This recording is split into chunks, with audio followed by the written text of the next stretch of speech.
Hello, my name is Aaron Bird, and I am the Director of English Corner and the co-founder of Journey to Success in the United States of America, along with my friends and colleagues, Gary Umphrey and Marie Chandler.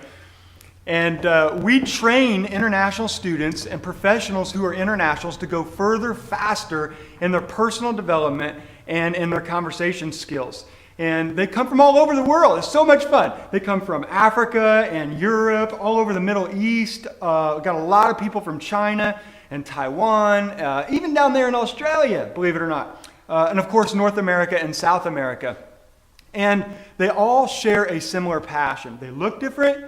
We all talk a little bit different, but their passion, the overwhelming passion that they have is they want to speak English better. And maybe that's you. You want to speak English better.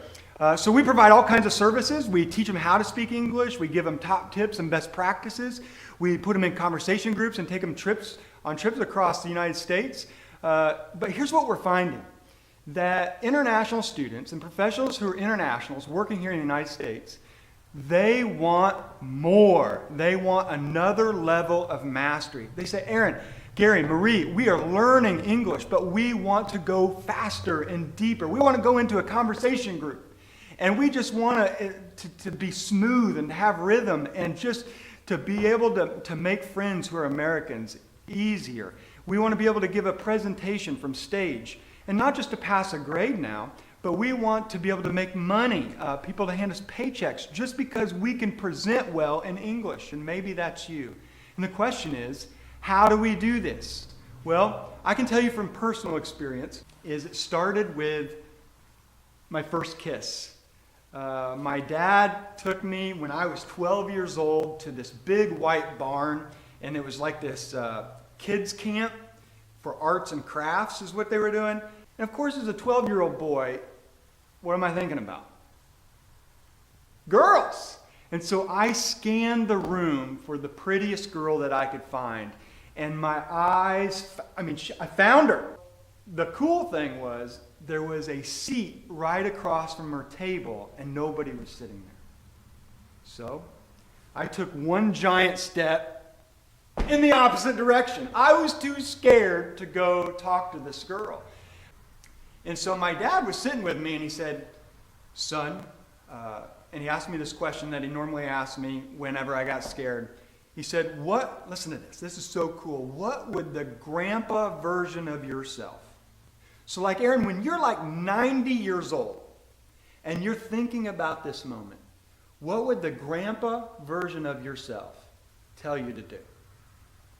And I looked at him and I said, go get the girl. And so I stood up, but I couldn't move my legs. And in that moment, my dad just kind of looked at me and said, Aaron, is faith or fear going to win out today? You know, faith is having confidence in yourself. Fear is being too scared to do something. And maybe that's you. You're in the United States and you're afraid to take a class, or you're afraid to take a job because you're not speaking English as well as you would like. I was the same way just as a 12-year-old boy. And I looked at him and I said, well, fear is winning. And he said, but faith is when you act even when you're afraid. It's having confidence enough to do something. And so I start walking towards her. You know, my friends are like raising an eyebrow like, is he really going to do this? It hit me like what Americans call a flash of lightning. Like it just came to me. And I thought, I'm going to give this girl a kiss. I'm just going to go for it. And so I'm halfway across the room, and I'm starting to walk towards her again, you know, and all these people are like a blur. I just see her, and I am a man on a mission. I am going to go give her a kiss. And before I know it, it just comes out in my very sophisticated English, 12-year-old English. I say, excuse me, may I give you a kiss? And she looks up, she raises her eyebrow, and she says, what?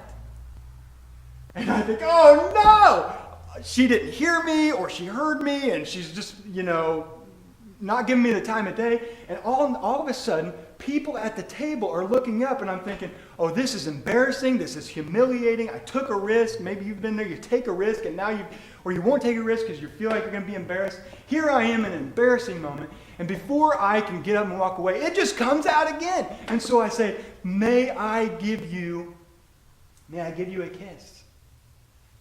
Well, her face turns beet red, like red as a tomato.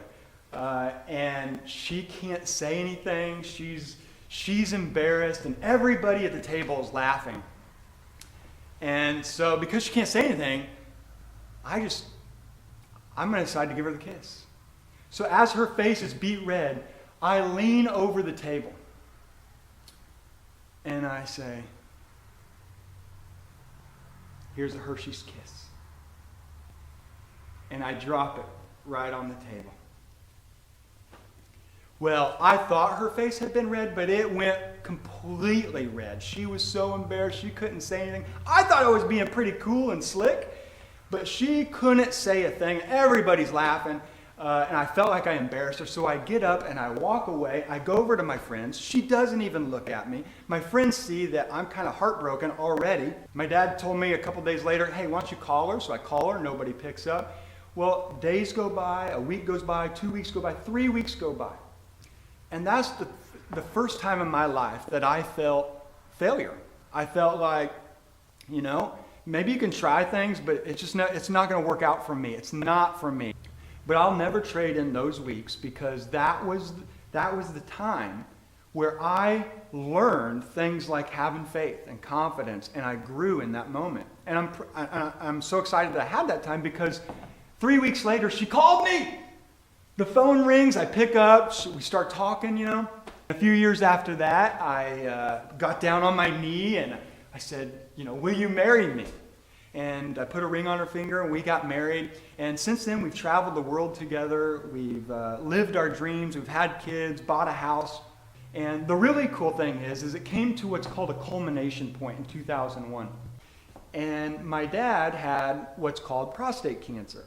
Now, in the final days or hours of prostate cancer, if you look on Wikipedia, it says that they will go into an unconscious state. They can't see anything, and they'll make loud sounds and breathe heavily until they just stop breathing.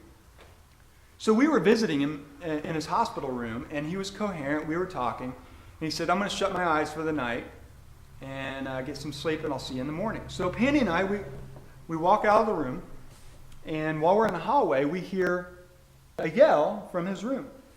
So we run back in to the room, and he's in that unconscious state, which I'd never seen before. It was very disturbing. We're kind of sad. So I threw myself on my dad, and I just told him how much I loved him, and I was just grateful for him as my dad. Well, he woke up. I leaned in right before he woke up, and I said, Dad, I love you. And I gave him a kiss on the cheek, and I thanked him for introducing me to Pandy, who was also in the room, my wife. And as soon as I leaned up, he woke up. He couldn't see, but I remember he stuck out his arms. It's like he could sense where I was. And he said, I love you. And Pandy hadn't said anything, but he moved his arms in her direction, like he just knew. And he said, I love you too. And then he stopped breathing. And I looked at him right there in the bed. And I thought, that's a life that mattered. That's somebody who did work that mattered. That's somebody who had a life that mattered. And from here on out, I want to matter. I want to do work that matters. And that's why I'm here. That's why I'm on this video. Is I get to be with people like you, who want to matter. And you matter. And listen, you have traveled the whole, from one country to another country. And maybe now that you're here, you feel like, you know what? It's just not coming fast enough for me. I'm learning English, but I wish I could get there faster. Or I want to present from stage in a way that people will pay me. Or I want to write books in English. Or whatever it is for you. You don't feel like it's coming fast enough? Well, I want to tell you that since my dad encouraged me to go take a risk to be with that girl, I've learned principles. If you take these principles, you will get there faster. I use them every day of my life. And international students that are here use them all the time, and they're able to go faster in their English, their presenting skills, make conversation with Americans. And the first one is what I call strategy. The difference between international professionals working in the United States or international students who actually get there faster and those who don't have a strategy. Now you're asking, what in the world is this? That's my lame attempt at making a freaked out face.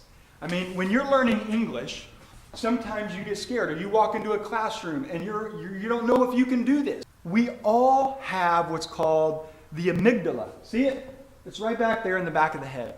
And the amygdala, as you know, is the fight or flight syndrome. So when you're freaking out, that's exactly when you're like, yeah, I think I'm going to walk away from the girl. I'm going to walk away from stop. I'm not going to learn English anymore. I'm giving up. Or you fight. You fight through the fear, and you believe in yourself, and you have faith and confidence. Well, listen, if you're watching this, when that lights up, the next time it lights up, if you lean into it, you're doing what 99% of the other people in the world don't do, right? They all run. But if you lean into it and say, I'm going to stay a little bit longer learning this English, or I'm going to go ask an American for help when other people are too afraid to ask, you will be in the top 1%. And just by being in the 1%, you are going to find more success, and you're going to get there a lot faster. That's one principle that all successful people know and use all the time. And the second one is, you see that word? It says surround. You surround yourself with people that will elevate your life. Have you ever been around people who just feel like they suck the life out of you or take your energy? You walk away, you're like, I'm depressed. And then you get around people and you're like, I feel good. I feel like I can do this. Well, here may be the greatest life hack of all. You become the average of the 5 people you surround yourself with the most. Did you get that? That is powerful. And if you remember that every morning, okay, who am I going to be around today? If I'm around that person, I'm going to be this average. If I'm around this person, I'm going to be this average, right? And so to surround yourself with people where you want to go in life.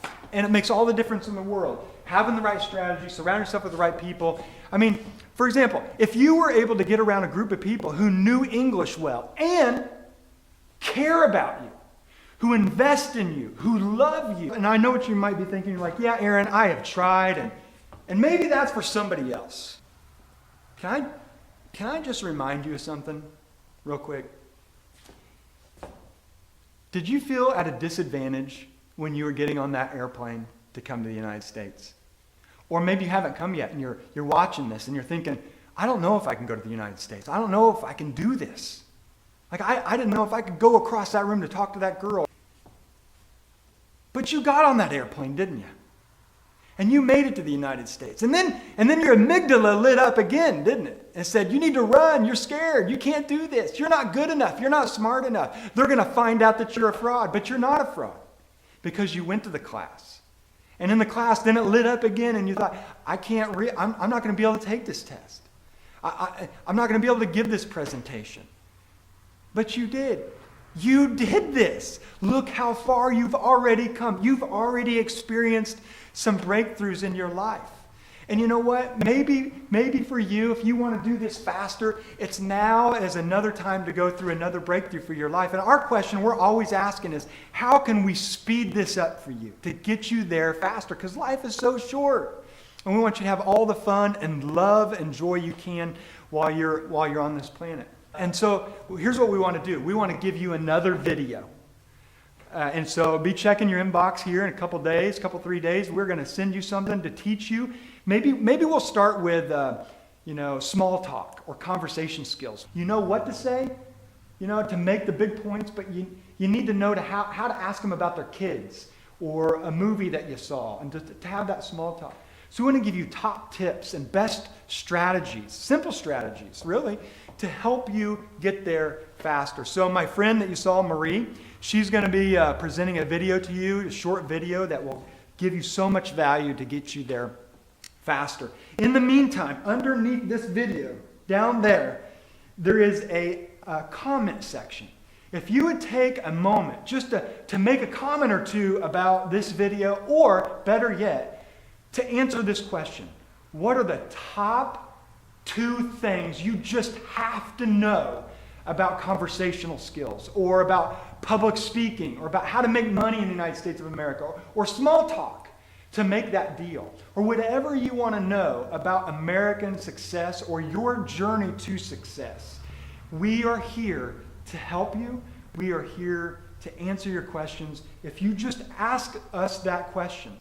Until then, I have a couple questions for you. One is this: today, what would the grandpa or the grandma version of yourself do with your life?